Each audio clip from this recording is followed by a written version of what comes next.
Good morning, everyone. In today's lecture, we are discussing about the Disaster Management Amendment Bill of 2024. Because recently, the government has been introduced the bill in the Lok Sabha. It is a very important provision for your UPSC prelims, for polity and governance, and for GS3, where we have to discuss the topics of the disaster and disaster management. And don't think that this is just a bill, not yet an act, because UPSC has asked such questions on bill also in 2022 and 2020 when it has asked on the draft, that is environment impact and assessment. So we have to also prepare in this regards about the various bills and the various drafts of the particular legislation which are very important and respective to your exam.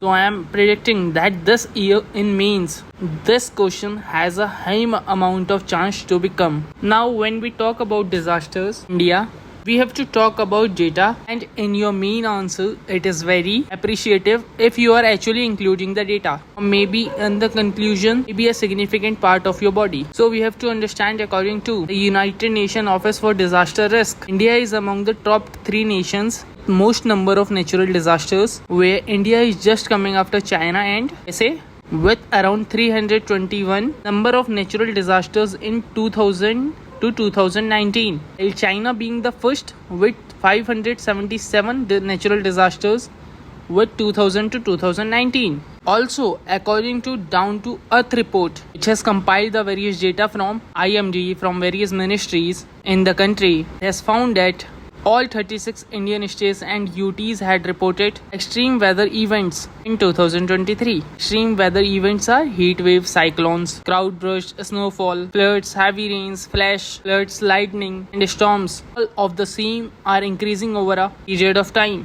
As we can see, the severity of the extreme events are more from the month of June to September. Why?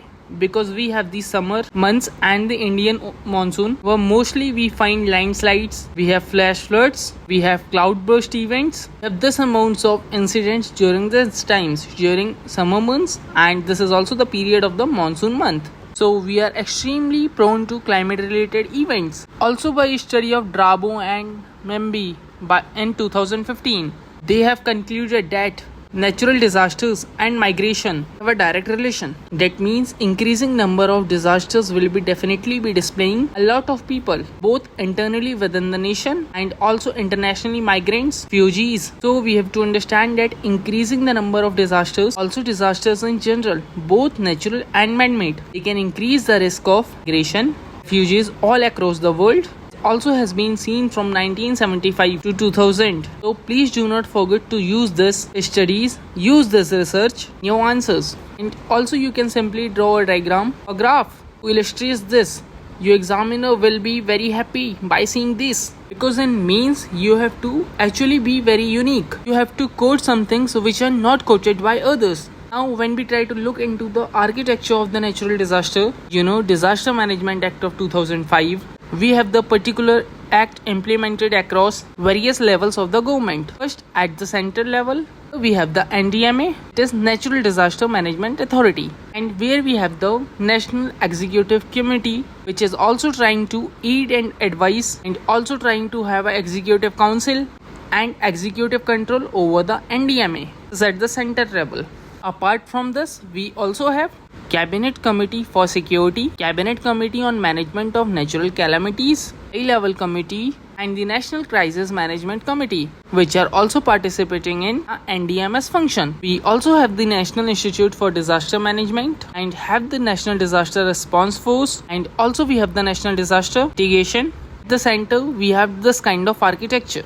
Now we talk about at the state level, we have the state disaster management authorities. Also, we have the various ministries like civil defense, home guards, police, fire services. Down the state level, we have the district level, where we have the district disaster management. We have the departments, we have the civil defense, home guards, police, fire services, etc. And finally, at the local authorities, we have some amount of disaster resilience. Now, according to the Amendment Bill of 2024, we are trying to increase the powers of the particular authorities across all the levels, particularly strengthening the National Disaster Management Authority, NDMA, and the SDMA, across the states, and we are preparing disaster plans from national and state executive committees to the NDMA and HDMAs, hence empowering them, hence reducing the amount of delays, because disaster requires swift response from the various authorities. Next, they are also trying to create the database of disasters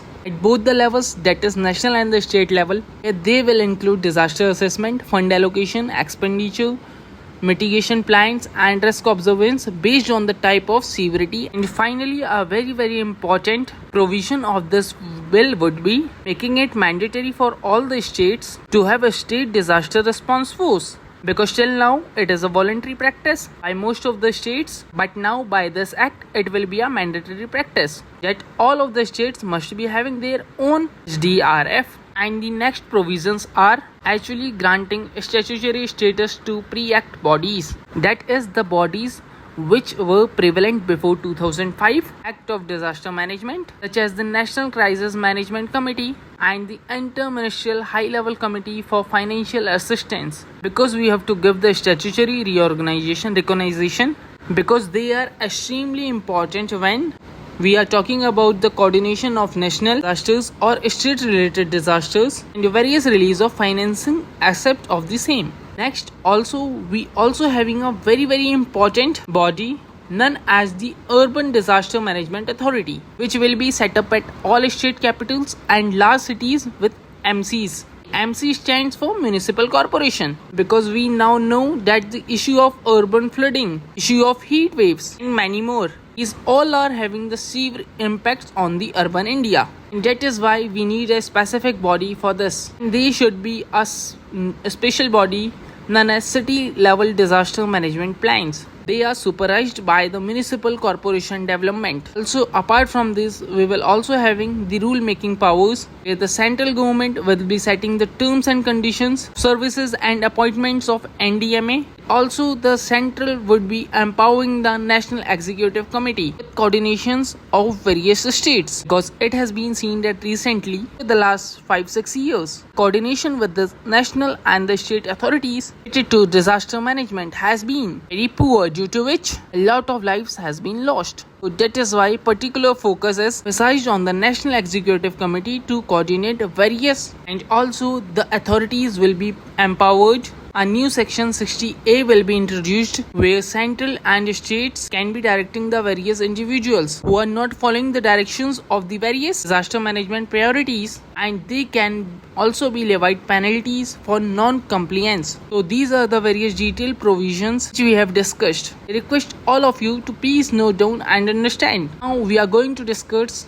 its implications. We also know that this particular bill is trying to have an architecture of hazard analysis, which is looking at the pre-disasters and post-disaster facilities, and also various decision-making analysis were there. So it is a very inclusive policy at the outset. Also look at the both positive and negative impacts, where we need more improvements. Firstly, it is looking into enhanced coordination between various states and the government or central government, because it is having a centralized disaster database with a statutory status. Also, one negative implementation can be leading it to bureaucratic complexity, because new authorities and committees will be given statutory status. Apart from this, we can also understand the state autonomy versus central oversight. It's talking about the overarching role of the center on the state. Center's ability is to impose disciplinary actions and direct actions. The next is legal and the constitutional concerns,